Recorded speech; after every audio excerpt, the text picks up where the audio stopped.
that the only competition is yourself. Yeah, it's true. You know, and even that is no competition. You know, I mean, any competitions that you do find that you have are all inside your head. Mm-hmm. Like I know it's personal with me. I hear someone else's bars, I'm like, raw. I need to go. I'm clicking non-stop, and nobody's clicking for me. I can't perform. I was gonna perform this tonight. Now. Yeah, but the one thing you also have to realize is, like, okay, so there's a lot of artists, no names, that do perform for clicks, which is all good and well for them because they've written punchlines and they want them punchlines to be recognized, and that's beautiful. Like, do you? That's your amazing thing. But I also love when the whole room falls silent, and they're just when you can draw the air out of a room is a even more powerful thing to do. So I feel like, you know, do both. Yeah, it's or true. find your thing that you like. Find your words. Find your expression way or expressive way. Sorry, and just flow with that. Don't really, you know, appreciate other people.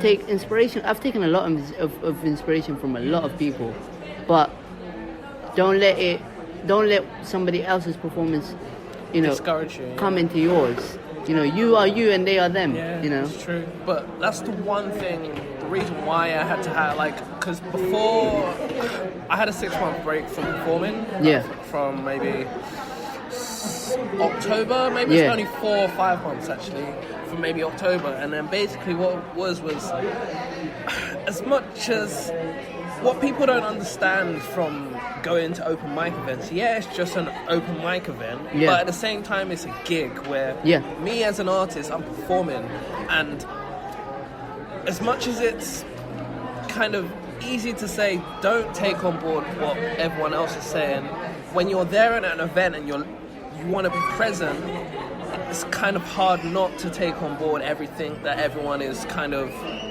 putting out there, in a sense, kind of the energies that everyone's on. So then, I don't know, as a writer, as a performer, those things affect you anyway. But it's how you let them affect you that of course. would more so emphasize, because you can go and see somebody's on high level energy, and then someone who's on a lower energy will come into that space, and then they're elevated. And that's a beautiful thing. Like someone, like I've seen a lot of open micers who are first timers, never performed anywhere, never let their work see the day of light, and then they perform, and then they completely kill it. I know, right? They kill it, and then you're like, why are you not performing before? You know? Like, what? Why have I only heard of you now? And I think that's what the beauty of it, and the thing I really love about open mic nights is because you see a lot of people who people who are not famous but should be famous. Like, why are you not a big name right now? You read someone's. I'm not really a writer, but let me drop this fire on you. Why are you not performing? Because it's not really that good. It's like, nah. People need to. What's the word? Believe in their. Elevate each other. Yeah. Elevate each other, but then you need to also be able to elevate yourself. Which is a very hard thing to do. Yeah, it's very hard. The one thing I've realized is, and you probably answer this as well, is as writers and poets and spoken words and artists, we do not take compliments very well, but we want them. We want them. Like, we really do. Like, please compliment me, but I will say nothing to you, or I'll be like, okay, thanks, cheers, cool, I'm glad you liked it, follow me on Insta, like, that's something that, you know, it's so true. It is an actuality of the fact that I think it's not the fact that we don't know how, I think it's the fact that we don't know how to process it rather than we don't like it. I think it's more, I don't know, for me it's kind of like, because I don't set out to get a reaction. I want one, of course, it's great, but I don't write it in the hopes that I'm going to get. You don't a write clap. for clicks. I don't write. I'm writing for my own purpose. I write I'm writing just, and then when I perform, I'm just like, do you guys hear this wordplay that I put in here? Did you hear this? 2 bars. Come on. Did you hear it? If you heard it, do I need to rewind? Even if you didn't click. click, just nod at me. Just nod, like, You know? yeah. That's Give me the head nod, the easy little... That's all I want to hear personally, because I'm writing for myself, and I want other people to. If you catch on to these some punchlines I write, and I'm just like, yo, that was hard. That was fire. I wonder if anyone else. Yeah, wait. Should I click or? You know, the one thing I've seen is a lot of people, even those who write for clicks, like a lot of people are very afraid to click at somebody's thing. You know, and a lot of event organizers I've seen have been like, if you like something, please click. Like, let them know that you're liking it. So that's happened. They're still afraid. Like, guys, click. Like, that's. I mean, we don't write for clicks, but we appreciate clicks. Like, you know, it makes us like, you know, okay, they like this. Then they write like. When you perform on the stage, like a theatre piece, like if people really enjoy the piece, you will stand up and applaud someone and a standing ovation. But in a theatre, you'll find that certain people will be happy to just straight away stand up, clap. But there's some people that will wait for other people to stand up before they stand up, and then nobody stands up. Yeah, you know. And I just think it's just kind of, if you feel something, just go for it. Go for it. Because like no one's really watching or judging you. They're just and if they are, then it's on them, you know. Exactly. My next question: where does your name come from? The guy. The question that's been asked many times. Okay, keeping it real, keeping it honest with you lot.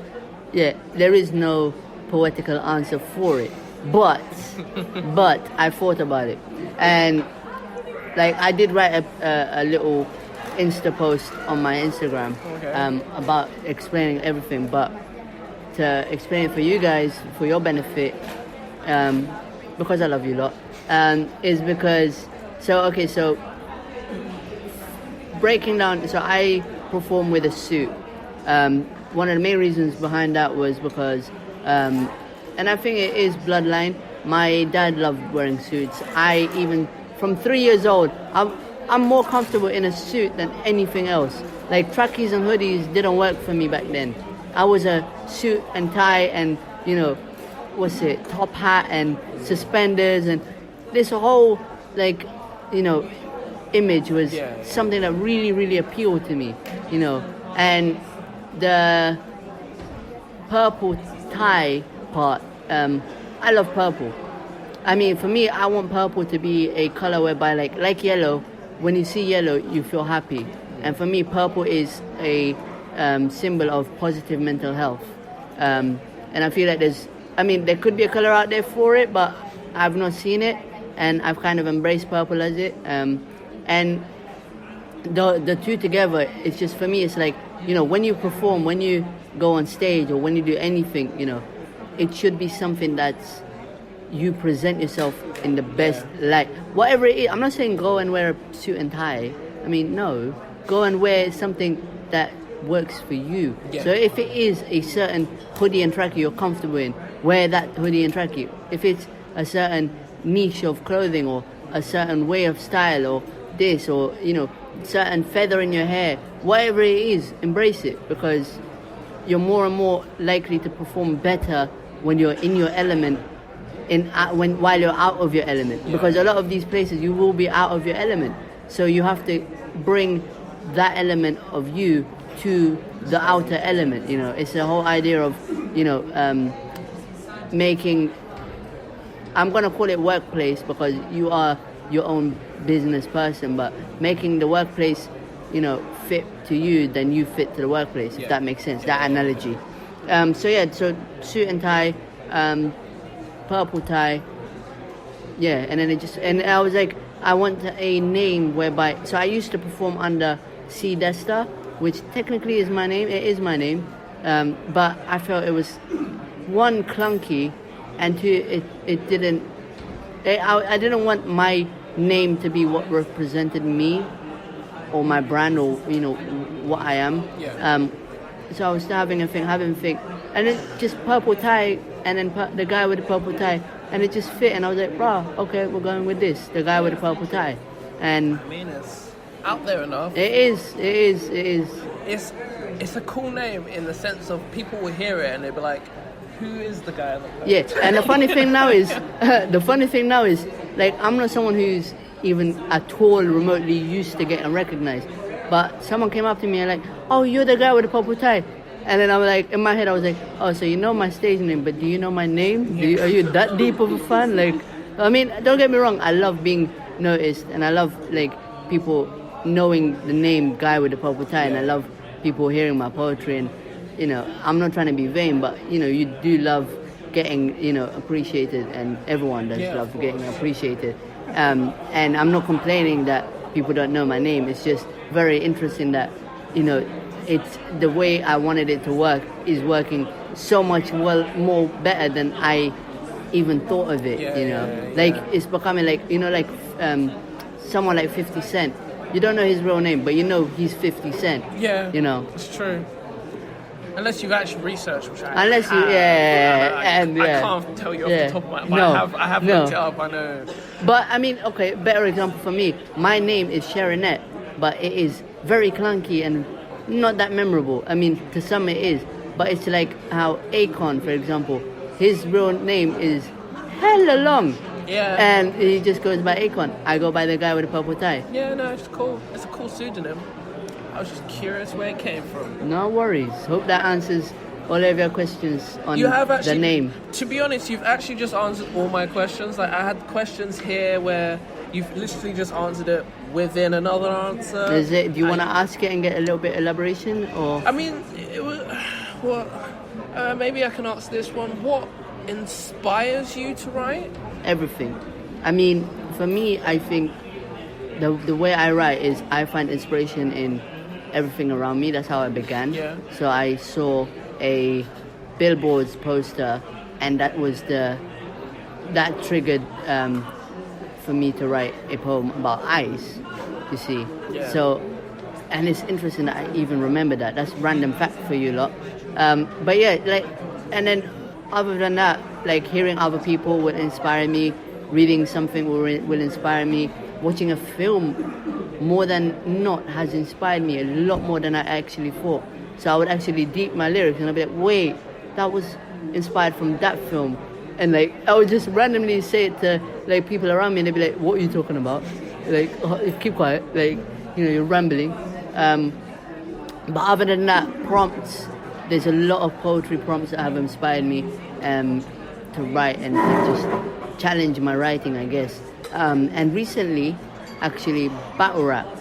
So I've written 2 battle rap pieces now in poetry form, and I've met a couple of battle rappers, and, you know, not trying to be too much optimistic, but, you know, I'm trying to push for poetry and battle rap to fuse and have a poetical battle rap. Or it's been done, but not that many times.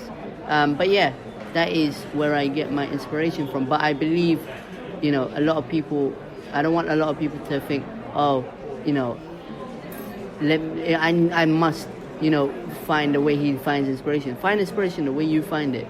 Find whatever it is, spirituality, religion, whatever it may be, family life, whatever it may be, just find the inspiration. But make sure you write for yourself first before you write for other people. Because when you write for yourself first, no matter what anybody else says to you about your piece, you value it more. You know, you should always value your work higher than anybody else's. And it's something I struggle on. I still haven't, you know, I love my pieces, but I still don't have that level yet. And you can also build it up on going to open mic nights, receiving these feedbacks, and, you know, hearing what people say. But don't take everything too hard. You know, there will be people who will not like your piece. There will be people who may not understand your piece. And I actually love people who find a different meaning than you anticipated from your piece. You just take that on. And you're like, wow, yeah, definitely, that's how I wrote it. Yeah, cool. Yeah, dope. No, but it's beautiful. Like, you can write a piece and there's 3 different interpretations. And you're like, right, okay. Because I think I performed one poem one time and someone's like, you've got all these 90s references in there. Did you put that in there on purpose? I was like, yeah, sure. Yeah. Of course. Of course. Of course I know about that. Yeah. And he started pointing them out. And I was like, oh, snap. Okay, they are 90s references. I just wrote down words. But yeah, I think my last and final question for you is kind of,